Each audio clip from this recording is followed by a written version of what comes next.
والوں کا اس سے بھی برا حال ہے، سود خور بھی آ کر ان کو گالیاں دیتا ہے۔ کہاں ہیں اذان دینے والے؟ یہ بھی اسی امت کو ملا ہے تحفہ، چونکہ اذان کسی امت میں نہیں اسی امت میں ہے۔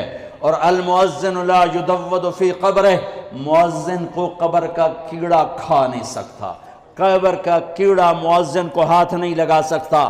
بڑے بڑے صالحین کو کھا جاتی ہے قبر کی تپش، گرمی، حرارت، مؤذن کو قبر کی مٹی ہاتھ نہیں لگا سکتی، مؤذن کو قبر کی تپش ہاتھ نہیں لگا سکتی، قبر کا کیڑا مؤذن کو ہاتھ نہیں لگا سکتا۔ میرے رب کی حفاظت ہے، اور قیامت کے دن سب سے اونچے مقام پر ہے۔ سب سے پہلے اللہ ابراہیم علیہ السلام کو کپڑے پہنائے گا، اس کے بعد جناب رسول اللہ صلی اللہ علیہ وسلم کو کپڑے پہنائے گا، پھر تمام انبیاء کو کپڑے پہنائے گا، اور پھر مؤذن کو کپڑے پہنائے گا۔